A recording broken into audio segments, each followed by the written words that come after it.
When my 35-year-old son found out that I had inherited $15 million, his wife coldly declared, "That old man doesn't deserve that kind of money. It should be ours." They demanded that I give it all to them, claiming that they deserve it more. After all the years of sacrificing for their happiness, I realized it was time to show them the true cost of greed. What happened next made them regret every word. Before we continue, please subscribe to the channel and let us know where you are listening in the comments. The crystal stemware clinked softly as Michael cleared the dinner plates. His movements careful around the remnants of our Christmas feast. Turkey bones gleamed under the warm dining room light and Ashley sat across from me. Her smile still painted on, but her eyes calculating something I couldn't quite read. "Dad, you really outdid yourself tonight," Michael said, balancing 3 plates in his hands. That's when it happened. His elbow caught the corner of my briefcase. The leather case tumbled from the side table, spilling its contents across the hardwood floor, legal documents scattered like fallen leaves, and I watched Michael's face change as his eyes landed on the top sheet. His breath caught sharp, audible 15. He couldn't finish the sentence. I moved quickly, dropping to my knees to gather the papers, but Ashley was already leaning forward. Her neck craned to see the Christmas tree lights reflected off the white pages.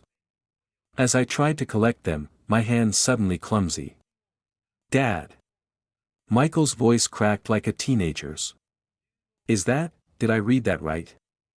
Ashley's fork clinked against her plate as she set it down with surgical precision. "Read what right, honey?" I straightened the documents pressed against my chest. "It's nothing that concerns $15 million." Michael's words tumbled out in a rush. "The inheritance document says $15 million. The silence that followed felt dense like the air before a thunderstorm. Ashley's painted smile finally cracked, revealing something hungrier underneath.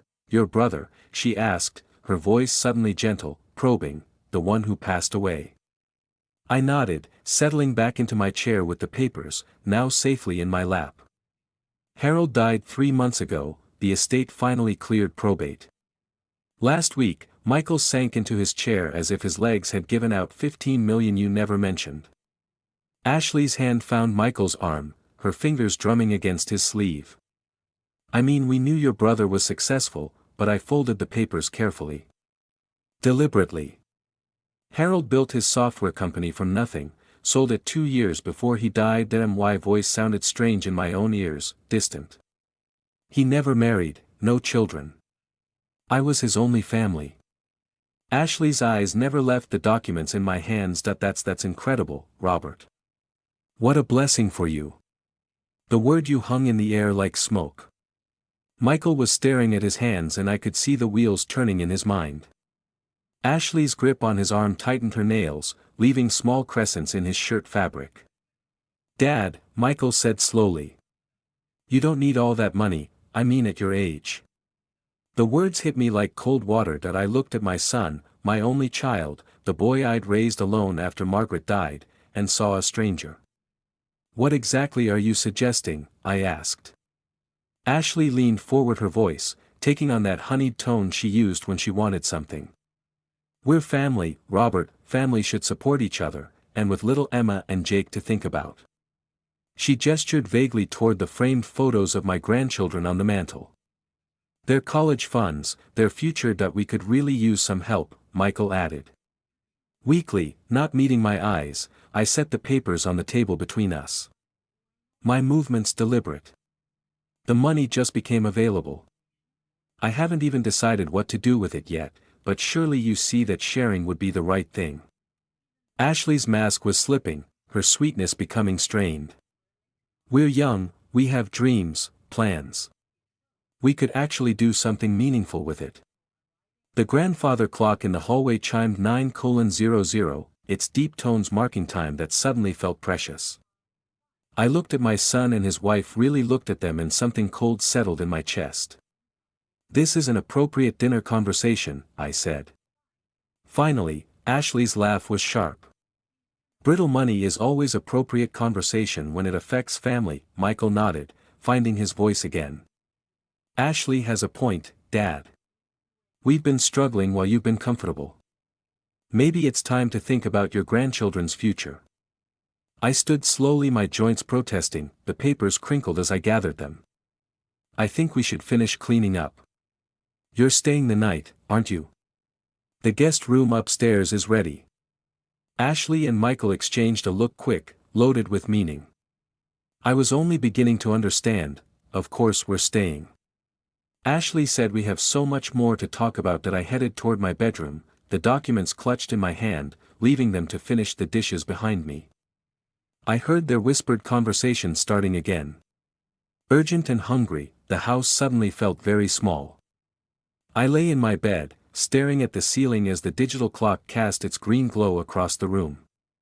11:43 p.m., 4 hours since dinner ended and sleep felt as distant as the moon. Outside my window, the old house creaked around me, settling into the December cold. Above my head, footsteps moved across the guest room floor, soft but deliberate. Then voices muffled through the thin ceiling that had never been properly insulated. I tried to ignore it at first. They were married, they needed to talk, but Ashley's voice cut through the floorboards with an edge that made me sit up. Old man doesn't deserve $15 million. My blood went cold that I held my breath, straining to hear more. Ashley, keep your voice down.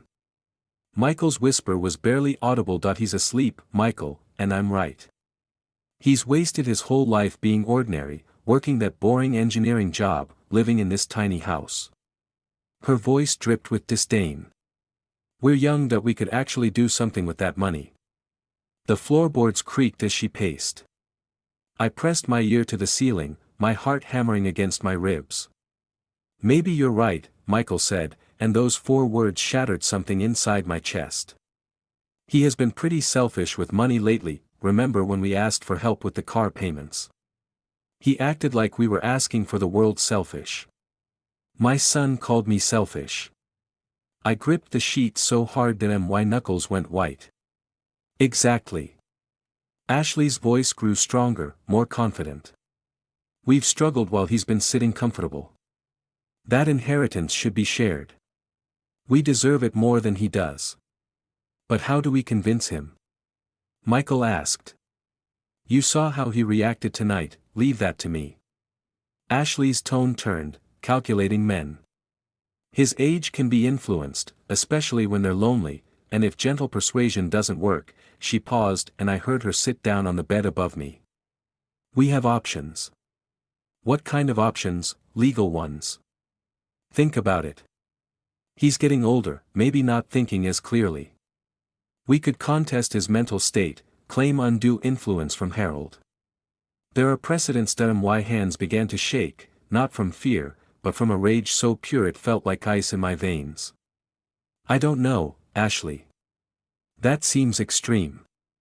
15 million, Michael. 15 million, that's extreme wealth for someone who will probably be dead in 10 years anyway. The casual cruelty of it hit me like a physical blow. 10 years, that's all the life she figured I had left. And even that felt too long to her. We could pay off the house, buy a new car, take that trip to Europe we've always talked about. She continued, her voice dreamy. Now Emma and Jake could go to private school. We could actually live. What if he says no again? Ashley's laugh was soft and dangerous. He won't trust me. I know how to handle men like your father. He's been alone too long. That he's vulnerable. A little guilt about not being there for his grandchildren. Some tears about our financial struggles. He'll cave above me. The bed spring squeaked as Michael joined her. You really think we deserve that money more than him? He asked. I know we do. What's he going to do with it? Sit in this house and count it. We have our whole lives ahead of us. He's had his chance. The clock read 12:17 a.m., when their voices finally faded to whispers, then silence. I lay there until dawn broke through my curtains, processing every word, every casual dismissal of my worth, every cold calculation of my death. By the time I heard them stirring above me, around 7 a.m., something fundamental had changed inside me. The loving father who had sacrificed everything for his ungrateful son was gone. In his place sat someone much more dangerous, a man with nothing left to lose and $15 million to protect. I got up and made coffee. My movements precise and methodical, the kitchen filled with the rich aroma, and I sat at my small table waiting for them to come downstairs. They thought they knew me. They thought I was weak. They were about to learn how wrong they were. Steam rose from my coffee cup in the early morning light, but I couldn't taste anything. The kitchen felt different, somehow smaller, like the walls had moved closer. During the night above me, I heard Ashley and Michael stirring their voices, low and conspiratorial. I closed my eyes and let myself remember Margaret's hospital room 10 years ago, the machines beeping their steady rhythm while I held her cold hand. She was dying and we both knew it. But Michael had only visited twice in 3 weeks. "Take care of Michael," she'd whispered, her voice, barely audible. "But don't forget to live for yourself, Robert." I'd promised her I would. Another lie, I'd told myself when Margaret died. Michael had been too grief-stricken to help with funeral arrangements, that I'd chosen the casket, written the obituary, organized the service. He'd shown up in a wrinkled suit, dried, and left immediately after the burial to process with Ashley. I'd grieved alone before that college. For years of 80-hour weeks at the engineering firm, taking every overtime shift, every weekend project, $80,000 in student loans I'd co-signed, then paid myself when Michael couldn't find steady work. After graduation he'd graduated summa laude and thanked his professors, his girlfriend, his study group. He'd forgotten to mention me in his speech that I'd watched from the back row, proud and invisible. 5 years ago the house Michael and Ashley had been renting, a cramped apartment, complaining constantly about noisy neighbors and thin walls. Ashley had dropped hints about home ownership like breadcrumbs, leading me exactly where she wanted me to go. If only we had help with a down payment, she'd side-aid. "The market is so competitive that I'd liquidated my retirement investment account, $150,000, my security, my future, handed over so they could have granite countertops and a 2-car garage." Ashley had said thank you once, then immediately started hinting about furniture money. I'd continued renting my 1-bedroom place while they hosted dinner parties in their spacious home. But the daily sacrifices hurt more than the big ones: $2,000 a month in emergency loans that were never repaid, free babysitting every weekend while they went out to expensive restaurants that I couldn't afford, grocery shopping for their family. During Michael's frequent unemployment spells, car repairs, medical bills, vacation funds, I'd been an ATM with a heartbeat. Last month, Michael had complained that my house was too small for family gatherings. Ashley had rolled her eyes at my Christmas gifts, practical things I'd saved for months to buy. "Dad always gets such boring presents," she told her sister on the phone. Not knowing I was listening from the kitchen, I opened my eyes and calculated in my head 35 years of sacrifice: college, the house, monthly support, emergencies, gifts, babysitting, groceries, over $400,000, my entire savings, my retirement, my future, all given freely to a son who saw me as selfish. Margaret would be ashamed of what Michael had become, but she'd be more ashamed of me for enabling it. I'd created this monster by being too generous, by teaching Michael that love meant money, that family meant taking without giving back.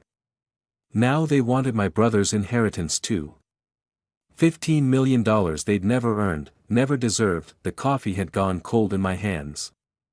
Sunlight streamed through the kitchen window, illuminating the photo of Margaret on the counter. Her smile looked sad in the morning light. Disappointed, I heard footsteps on the stairs, Ashley's heels clicking against wood. Michael's heavier tread behind her. They were coming down for breakfast, ready to continue last night's conversation. But the man who'd overheard their plans wasn't the same man who'd raised an ungrateful son. That generous, naive father had died somewhere between midnight and dawn. In his place sat someone harder, someone who'd finally learned that love without respect was just exploitation.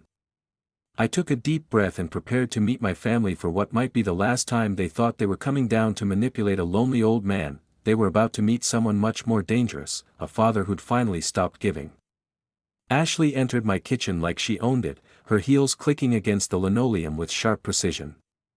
She dressed carefully, a soft blue sweater that made her eyes look innocent, her hair pulled back in a way that suggested vulnerability. She was preparing for war. "Good morning, Robert," she said. Her voice, honey, sweet. "You're up early." Michael shuffled behind her, avoiding my eyes. His shoulders were hunched defensive, like a boy caught stealing from the cookie jar. "Couldn't sleep," I said, simply gesturing to the coffee pot. "Help yourselves." Ashley poured 2 cups. Her movements, graceful and deliberate. "This big house must get lonely sometimes, all these empty rooms, just you rattling around." I sipped my coffee and said, "Nothing, we've been thinking." She continued, settling into the chair across from me. "About last night, about your inheritance." "Have you, Michael?" Finally met my eyes, then quickly looked away. "Ashley has some good points, Dad, about family, about sharing blessings." Ashley's hand found his arm, her fingers stroking encouragingly. "We're not asking for charity, Robert. We're talking about family responsibility. You raised Michael to work hard to build a future, but sometimes even hard-working people need help." I set down my cup with deliberate care. "And what kind of help are you thinking about?" Her smile widened, predatory. "Well, you don't really need $15 million, do you? I mean, at your age. What would you even do with all that money?" "That's not really your concern." The sweetness in her voice took on an edge. "But it is our concern, Robert. We're family, and family looks out for each other." Michael leaned forward, finding his courage. "Dad, think about Emma and Jake. Their college funds, their future. Don't you want to help your grandchildren? I've been helping them their entire lives. I've been helping you both for decades." Ashley's mask slipped slightly. "Sure, you've helped here and there, but this is different. This is real money, life-changing money. For whom? For all of us." Her voice rose. Then she caught herself, forcing the smile back. "We're young, Robert. We have dreams, plans. We could actually do something meaningful with that inheritance." I stood slowly, walking to the window that overlooked my small backyard. The December morning was gray and cold, matching my mood. "You know what I think," I said without turning around. "I think you both believe you deserve my brother's money more than I do." The silence behind me was deafening. "That's not..." Michael started. "Yes, it is." I turned to face them. "You think I'm too old, too ordinary, too boring to deserve $15 million. You think I'll just let it sit in a bank, while you could be living your dreams." Ashley's composure cracked. "Well, wouldn't you? What are you going to do with it, Robert? Buy a bigger house, travel the world. You've never wanted anything. Maybe that's because I spent 35 years wanting things for my son." Instead, Michael flinched as if I'd slapped him. "We deserve some of that money." Ashley continued, her voice hardening. "We've struggled while you've been comfortable. We're the ones with young children, with futures to build. You're just going to hoard it like some old miser." "Based on what, do you deserve it?" I asked quietly. "Based on being family," she snapped, "based on being young and full of potential, instead of old and useless." The words hung in the air like poison gas. Michael's eyes widened, realizing his wife had gone too far. "Ashley," he whispered, but she was past caring about masks. "It's true, isn't it? What's he going to do with $15 million, except count it? We could actually use it." I walked back to the table, my movements calm and measured. "Is that what you both think, that I'm old and useless?" Michael couldn't look at me. "Dad. That's not what she meant." "Yes, it is." I sat down across from them. "And you agree with her, don't you, son? You think you deserve your grandfather's money more than your father does." "Maybe we do," Michael said quietly, and there it was, the truth. Finally, spoken in daylight, Ashley reached across the table, her hand grasping for mine. "Robert, please think about your grandchildren. Think about their future. Don't be selfish." I pulled my hand away. "Selfish? We'll contest this legally if we have to, Ashley said, desperation creeping into her voice. You're getting older, maybe not thinking as clearly. Harold might have unduly influenced you. Somehow, I stood up my chair, scraping against the floor. Get out, they froze. Get out of my house now. Ashley's mouth fell open. Robert, you can't be serious. Pack your things and leave, both of you. Michael half rose from his chair. Dad, please, let's talk about this reasonably. There's nothing reasonable about what you're asking. There's nothing reasonable about what you think you deserve. I walked to the front door and opened it. You have 10 minutes. I watched from the window as they threw their belongings into their car. Ashley's face twisted with rage, Michael, looking confused and lost. Ashley slammed her door hard enough to rattle the windows. As they drove away, Ashley's words floated back to me through their open window. This isn't over, you selfish old bastard.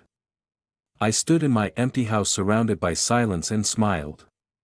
For the first time in hours they'd started a war they couldn't win. I walked to my desk and picked up my phone, scrolling through contacts until I found what I was looking for, Thompson and Associates Legal Services. It was time to make some calls.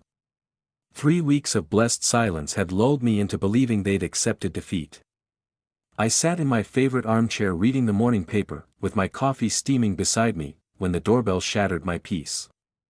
The man at my door wore a crisp uniform and carried a clipboard thick with official-looking papers. Robert Anderson, yes, legal documents requiring your signature.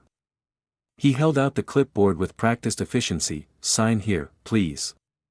My hand trembled slightly as I signed. The envelope felt heavy, ominous. I watched his car disappear down the street before closing the door. Inside the envelope, legal letterhead caught the light. Petition for determination of incapacity stared back at me in bold letters. My vision blurred as I read further. Petitioners, Michael R. Anderson and Ashley M. Anderson, hereby request this honorable court to determine that respondent, Robert D. Anderson, lacks the mental capacity to manage his financial affairs. The word swam on the page: dementia, irrational decisions. Unable to manage affairs, they were trying to have me declared mentally incompetent. I sank into my kitchen chair, spreading the documents across the table with shaking hands. The court date glared at me, February 8, 2025. Less than 3 weeks away. Attached were witness statements from neighbors I barely knew, claiming they'd observed, concerning behavior and signs of cognitive decline. Mrs. Patterson, from 2 houses down, supposedly witnessed me talking to myself in the yard and forgetting to bring in my mail. 4 days. I'd never spoken to Mrs. Patterson beyond polite greetings. The medical evidence came from Dr. from Patricia Williams, who claimed I showed significant signs of dementia during a consultation I'd never attended. According to her report, I was confused about basic financial concepts and unable to recall recent events. My hands clenched into fists. They'd forged everything, but the cruelest blow came on page 4. Petitioners have secured respondents' assets totaling $500,000. Pending this court's determination to prevent further financial harm, they'd frozen $500,000 of my money, my checking account, my savings, my investment portfolio, locked away based on lies. I read the petition 3 times each reading, stoking my fury higher. They weren't just trying to steal my inheritance, they were trying to destroy my independence, my dignity, my very identity as a competent human being. The phone felt cold against my ear as I dialed Thompson and Associates. Sarah, it's Robert Anderson. I need your help immediately, Robert. What's wrong? You sound. They're trying to have me declared mentally incompetent. I have legal documents in front of me that are complete fabrications. A pause, then Sarah's voice, sharp and professional. Don't say another word over the phone. Can you be in my office in an hour? I'll be there in 30 minutes. I gathered the documents, my hands steady now, with purpose. 3 weeks ago I'd believed the worst thing my son could do was demand my money. I'd been naive. They wanted to strip away everything that made me human. As I drove toward the law office, one thought echoed in my mind: if they wanted to play dirty, they just taught me the rules. But they'd made one critical mistake: they thought they were fighting a confused old man. They were about to discover. They declared war on someone with nothing left to lose and 15 million reasons to fight back. That I arrived at Thompson and Associates 15 minutes early, carrying a leather folder. I'd organized through the sleepless night. Sarah Thompson's office smelled of leather and coffee, its walls lined with law books. That suddenly felt like weapons in my arsenal. "Show me everything," Sarah said. Settling behind her desk with reading glasses perched on her nose, I opened my folder methodically. Bank statements for the past 5 years. Every transaction documented and categorized, investment portfolios showing consistent, intelligent management, medical records. From my annual checkups, Sarah's eyebrows rose as she flipped through pages. "Robert, these financial records are immaculate. Your portfolio performance is better than most fund managers achieve. Now look at their petition." She compared the documents, her expression darkening. "This, Dr. Patricia Williams. I've never heard of her. Let me check the medical board database." Her fingers flew across her keyboard. "She's not board certified in geriatrics, she's actually a pediatrician in Tacoma. My jaw tightened. Ashley's college roommate. I remember her from their wedding. And these witness statements." Sarah pulled out a magnifying glass examining signatures. "Robert, look at this handwriting, the loops in the G's, the slant of the letters.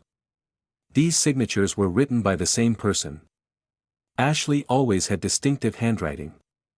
Too many loops." Sarah leaned back in her chair. "This isn't just a weak case, it's fraud. But we need to respond aggressively. I want you medically evaluated immediately to counter their claims."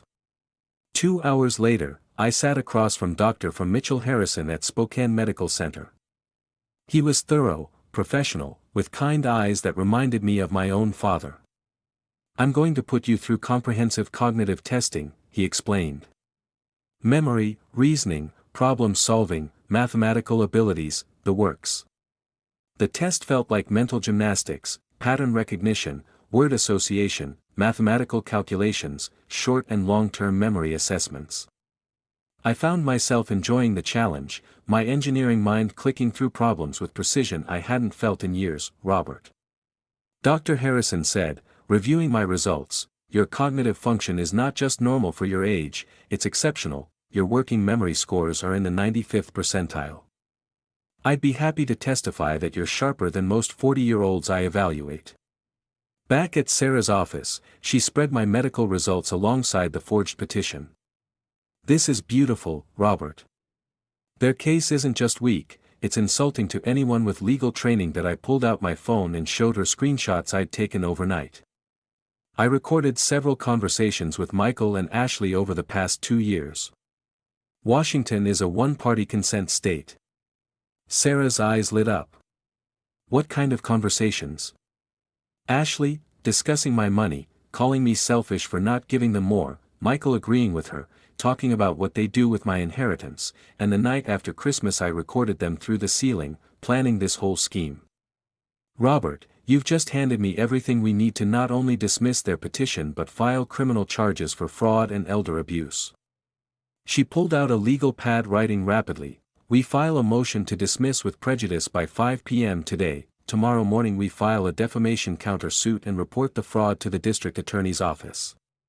By the end of the week they'll be begging you to forgive them." I stood to leave feeling lighter than I had in weeks. "Sarah, there's one more thing I want to call. In every loan I ever made to Michael, 35 years of financial support, most of it documented as loans, not gifts." Sarah smiled predatory and satisfied. "How much are we talking about?" $412,000 with interest. We shook hands outside her office building. "I'll file our response by 5 p.m. today." She said by this time tomorrow they'll realize they picked the wrong fight. I walked to my car and pulled out my phone, scrolling to Michael's contact. My finger hovered over his number for a long moment. Then I put the phone away, let them think they were winning a little longer. The trap was set. Now I just had to wait for them to walk into it. Returning home from the law office, I loosened my tie with deep satisfaction. For the first time in weeks I felt in control. I went to my home office, the converted spare bedroom where I'd balanced budgets and planned projects for 30 years, and turned on my computer. The screen's glow illuminated my face as I opened a new Excel spreadsheet. At the top I typed Project Justice. My engineering background had taught me that every complex problem could be broken down into manageable components. This situation was no different. I needed data analysis and a systematic approach. I started with what I knew best: numbers. Column A, date. Column B, amount. Column C, purpose. Column D, loan or gift. 35 years of financial support to Michael, spread across the screen in neat rows. College tuition, $45,000. Living expenses during college, $35,000. Post-graduation emergency loans, $67,000. The house down payment, $50,000. Monthly support payments, $72,000 over 3 years.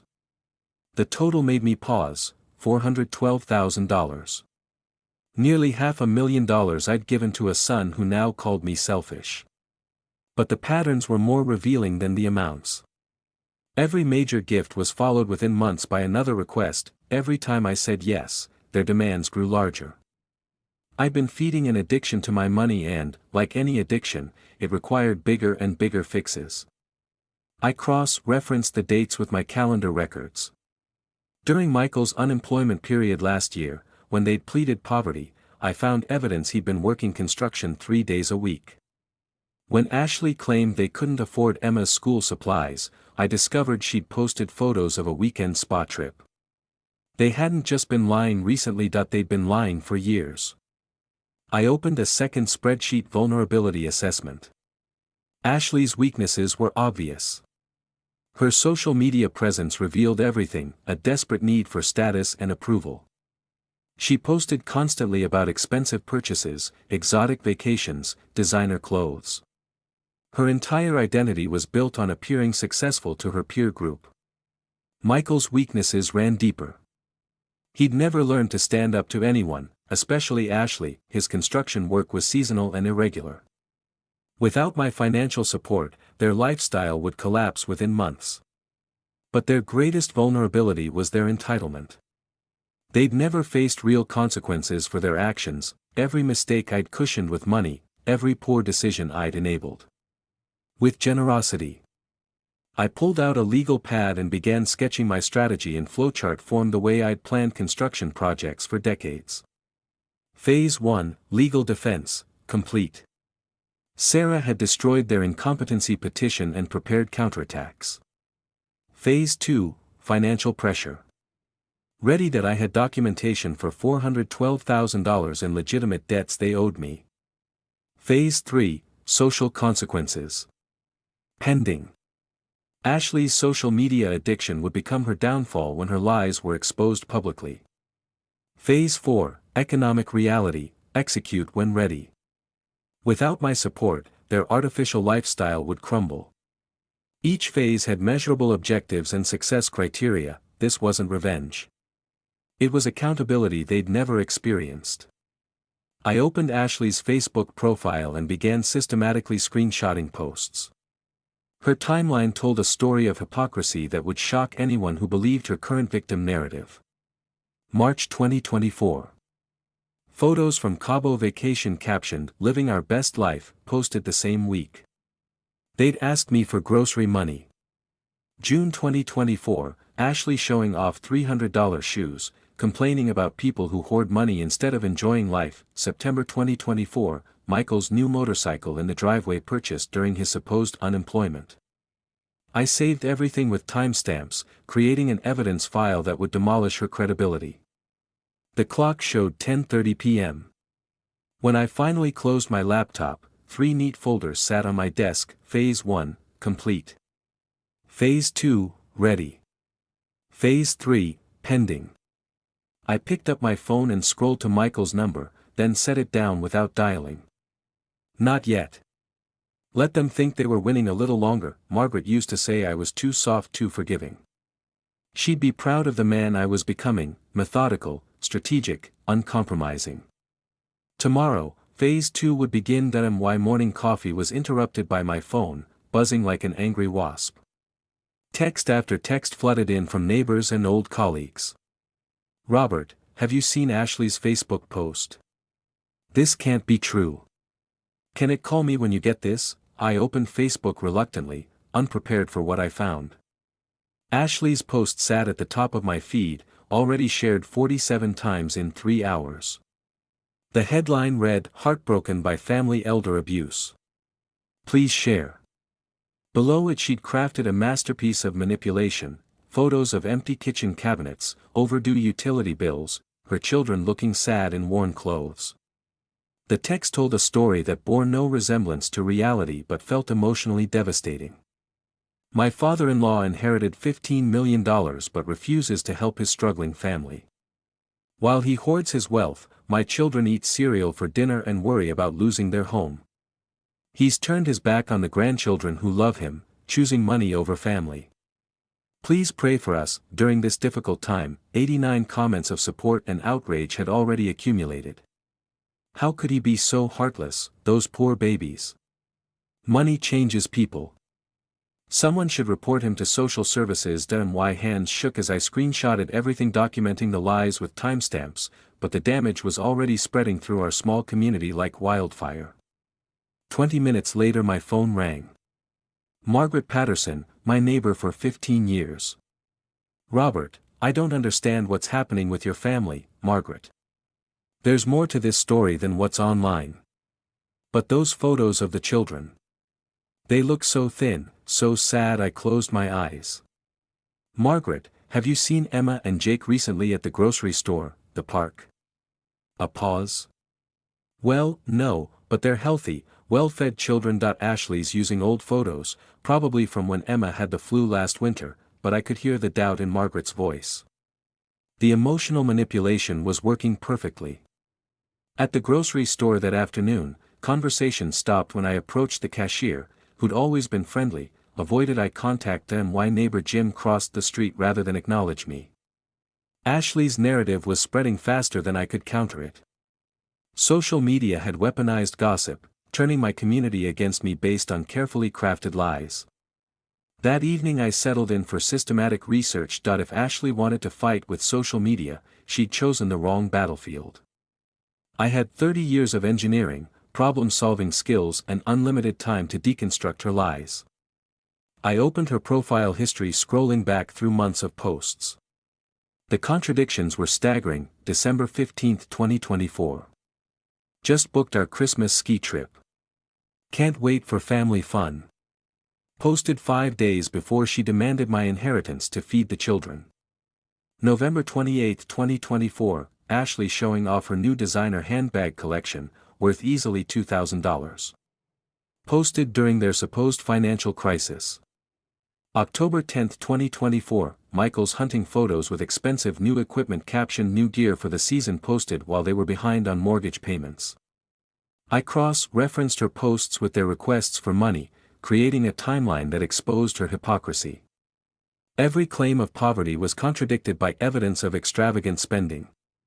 But Ashley's masterpiece was her friend network, dozens of equally entitled suburban mothers who fed off drama and outrage. They shared her posts without fact-checking, adding their own embellishments to the story. I always knew there was something off about that old man, wrote her friend Jennifer. Rich people are so selfish, added Maria. Those children deserve better. I screenshotted everything, building a comprehensive file of their lies and contradictions. But, more importantly, I was learning the rules of their game. They thought social media was about emotions and manipulation. They were right, but they'd forgotten that every post, every comment, every share left digital fingerprints that could be traced, documented, and used as evidence.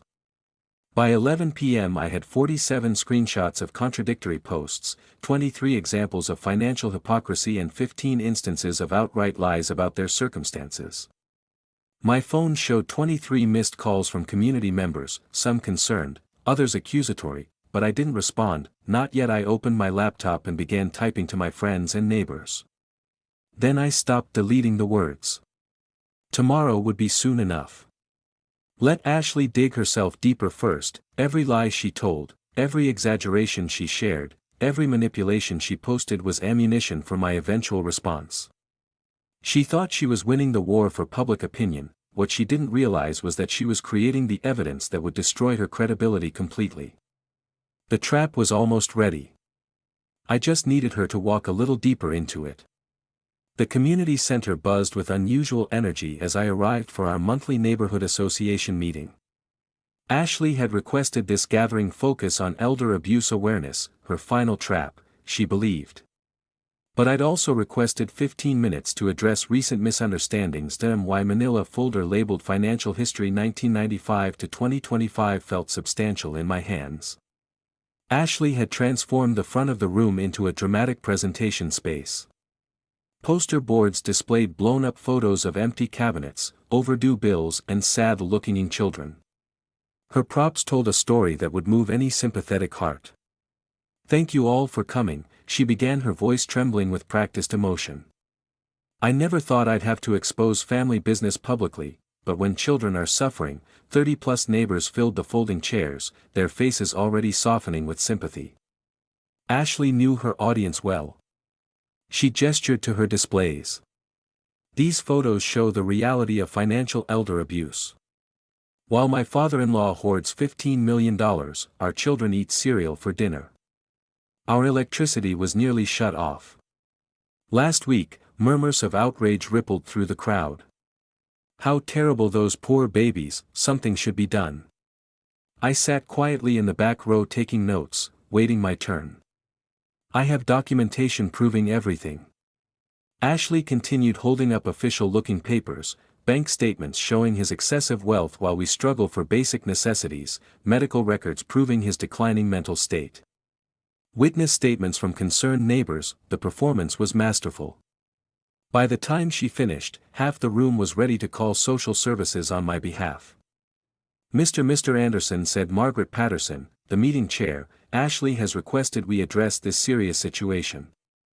Would you like to respond?" I stood slowly, carrying my folder to the podium. Ashley had just vacated. Her confident smile suggested she believed she'd already won. "Thank you, Margaret, that I do have some things to share." I opened my folder with deliberate care. Ashley mentioned documentation. "I've brought 30 years of financial records. Let's examine the actual facts." That I spread bank statements across the display table. "These show monthly transfers of $2,000 to Michael Anderson for the past 3 years. That's $72,000. The room's energy shifted slightly. Ashley's smile faltered. "This receipt shows a $150,000 down payment for Michael and Ashley's house paid from my savings account in September 2019. More murmurs, but different, now confused, questioning. "College tuition payments, $45,000, living expenses during his education, $35,000. Post-graduation emergency loans, $67,000. I could see neighbors doing mental arithmetic, their expressions changing. "The total financial support I've provided to my son and daughter-in-law over 35 years, $412,000. The silence was profound. Now Ashley mentioned social media documentation. I connected my laptop to the Community Sense projector. Let's look at some of her Facebook posts. Ashley's vacation photos filled the screen. Cabo beaches, expensive restaurants, designer shopping bags. The timestamps were devastating. March 15, 2024. Living Our Best Life in Paradise posted the same week. They requested grocery money because they couldn't afford food. Gaffes echoed through the room, June 8, 2024. Ashley showing off $300 shoes, complaining about people who hoard money instead of enjoying life, posted during their supposed financial crisis. Ashley was on her feet. Those posts are out of context. You're manipulating. September 27, 2024, Michael's new motorcycle purchase during his unemployment period when I was paying their mortgage. Margaret Patterson raised her hand. Ashley, you told me just last week that Robert never helped financially. You said he was heartless. That's not what I meant. Other neighbors began comparing notes. She showed me photos of her new designer purse last month. Didn't they just renovate their kitchen? Ashley's panic was visible. Now you're all taking his side because he has money. No, I said quietly. They're questioning your story because it doesn't match the evidence. Michael, who had remained silent throughout the presentation, finally spoke. Ashley, maybe we should go. I'm not done, she snapped. These records could be faked. Social media can be hacked, but the room had turned. The sympathy that had flowed toward her at the beginning was now directed at me. Neighbors approached with embarrassed apologies. Robert, we're sorry, we believed. I should have asked for your side first. We owe you an apology. I packed my materials methodically, accepting their contrition with grace. The truth had done its work. As Ashley stormed toward the exit, pulling Michael behind her, Margaret approached me. Robert. I think there's something else you should know about what Ashley's been saying around town. I looked up with renewed interest. Apparently, this wasn't over yet. Michael arrived at the construction site Monday morning to find his coworkers avoiding eye contact. The usual morning banter died when he approached, replaced by uncomfortable silence and meaningful glances. His boss, Mike Rodriguez, emerged from the office trailer with a clipboard and a grim expression. Michael, we need to talk. My office, the trailer's plastic chairs, squeaked as Michael sat down, dread settling in his stomach like cold concrete. Look, you're a good worker, Mike began. But we've got a problem. 3 clients have called since Friday asking for different crew assignments. Michael's mouth went dry. What do you mean? They're uncomfortable with the family drama. Word spreads fast in construction circles and that community meeting. Mike shook his head. Clients don't want controversy on their job sites. Mike, I can explain. I'm sure you can, but here's the reality. I've got a business to protect. I can offer you unpaid leave while this blows over, or he didn't finish the sentence. Michael's hands shook as he called Ashley from the parking lot. They basically fired me, he said. When she answered, the whole neighborhood thing has spread to my work sites. Ashley's response was sharp, panicked. How is that even legal? It doesn't matter if it's legal, it's done. During his drive home, Michael felt the walls of their artificial life crumbling around him. Without his steady income, how would they maintain the lifestyle Ashley insisted upon? At home, Ashley was staring at her phone screen with growing horror. Her social media world had collapsed overnight. Friend requests withdrawn, group chat removals, former supporters now silent or openly critical. Nobody's returning my calls, she told Michael as he walked through the door. Jennifer, Maria, Susan, they're all avoiding me. She tried creating new posts to control the narrative, but they fell flat. Her credibility was destroyed. The community had seen the evidence, done the math and reached their own conclusions. At the grocery store that afternoon, former friends crossed aisles to avoid her. Conversations stopped. When she approached, the social isolation was complete and devastating. Back home, Ashley spread their bills across the kitchen table like a grim puzzle.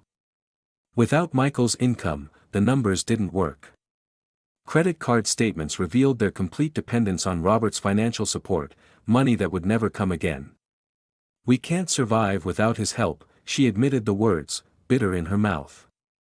We've been living beyond our means for years.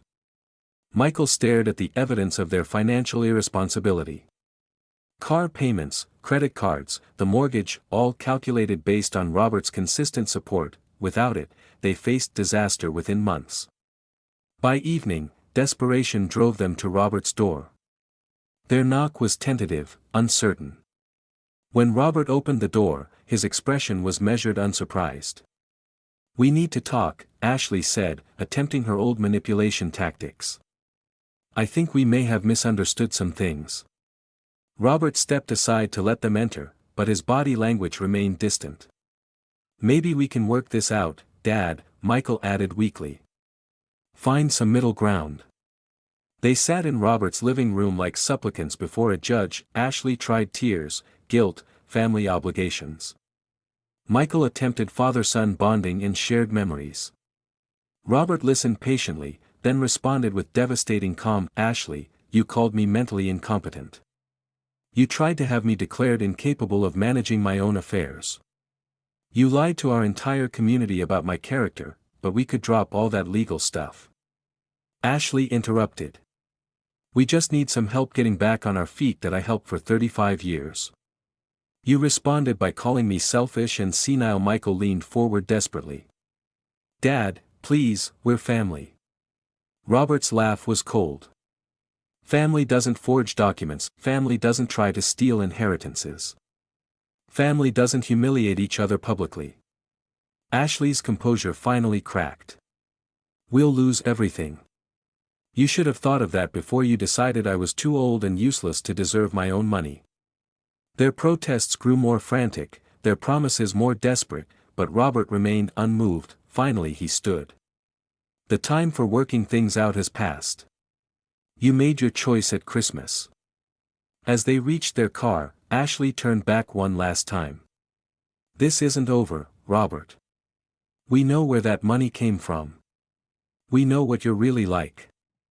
From his window, Robert watched them drive away, then he reached for his phone and scrolled to Thompson and Associates. His finger hovered over the call button for only a moment. 7 days had passed since Ashley's parting threat, and I sat across from Sarah Thompson reviewing a thick legal folder marked Anderson vs. Anderson Financial Recovery Action.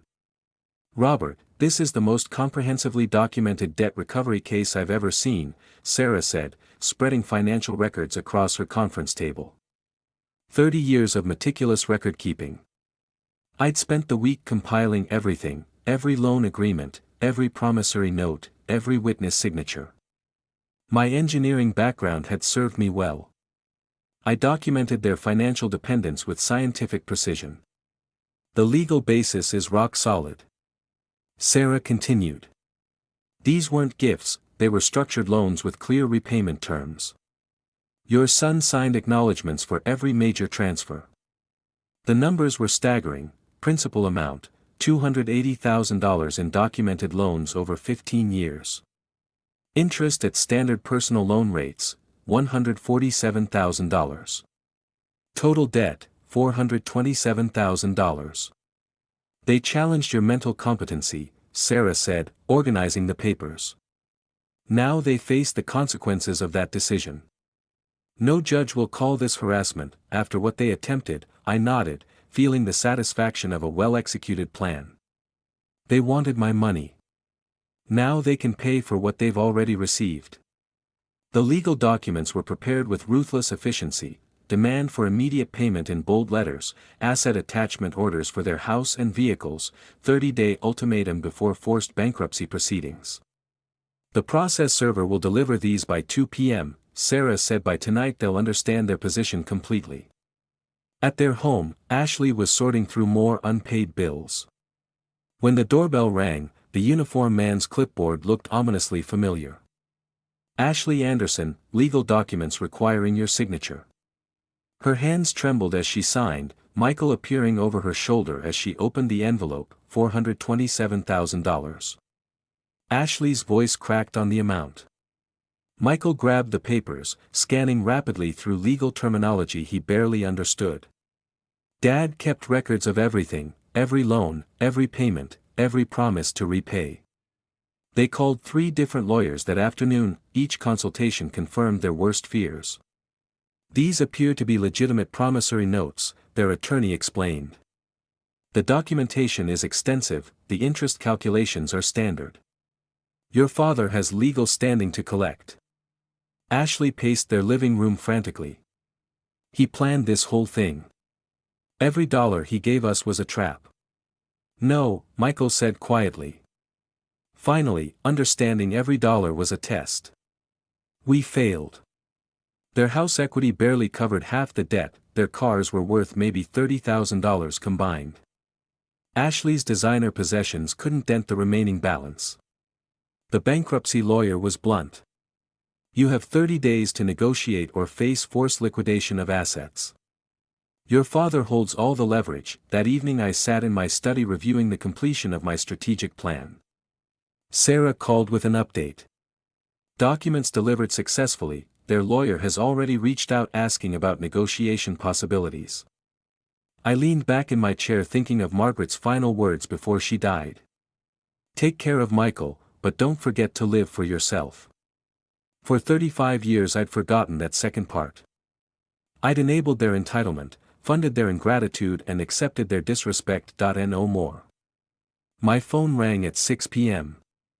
The caller ID showed Michael's son that I stared at the display for 3 rings, remembering Christmas dinner, remembering their midnight plotting, remembering Ashley's lies to our community. I set the phone down without answering.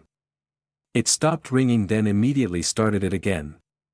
This time I turned off the phone entirely outside my window. Winter was giving way to early spring.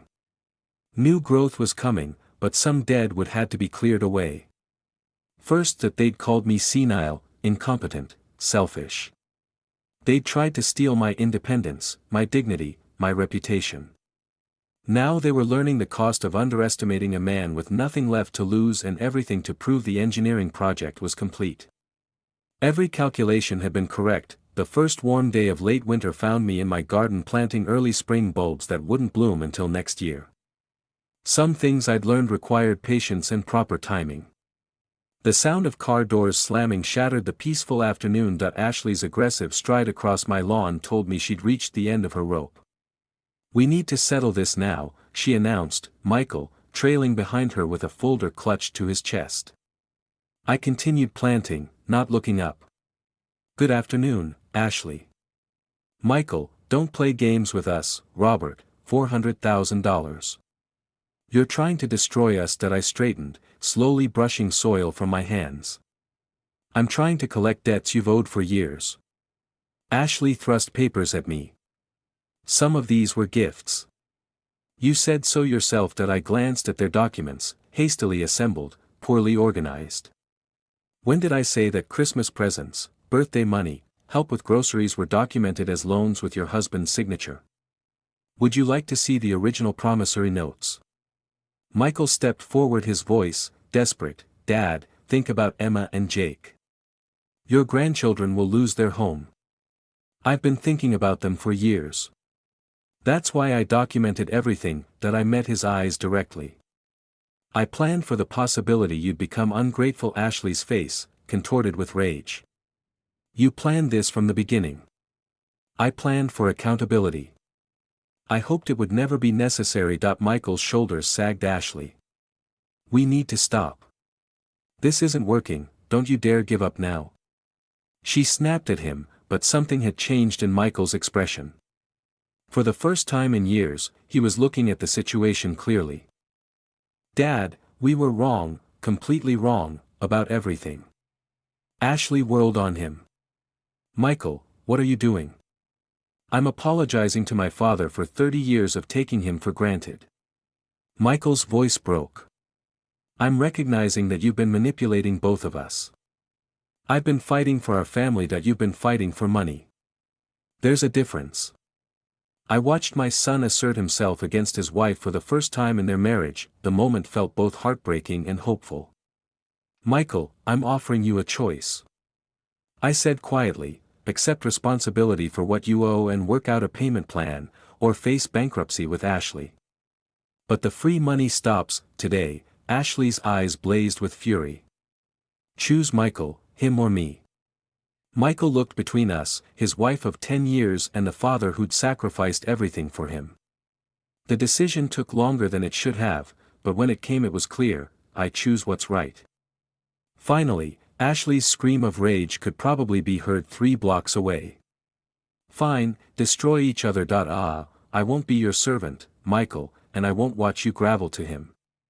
She stormed to their car, throwing her folder onto the ground. Papers scattered across my lawn like fallen leaves. If you're not in that car in 30 seconds, don't bother coming home. Michael watched her engines start, her tires squeal. As she reversed out of my driveway, he made no move to follow. She'll come back, he said quietly. Probably, the question is whether you'll take her back. He knelt beside me picking up one of the spring bulbs. Can I help with the planting?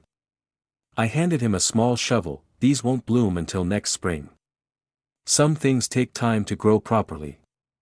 We worked in comfortable silence as the sun began to set. My son really present for the first time in decades, learning to plant seeds that required patience and faith. Dad, he said eventually. I don't know how to apologize for 35 years of selfishness. Start with today. Make different choices. Going forward, the debt I'll pay every penny back. It might take years. I know you will. That's why you're here, planting flowers instead of driving away with Ashley. The golden hour light made everything look possible again, a father and son working together, finally understanding what family actually meant. These bulbs, Michael said, patting soil around the last one.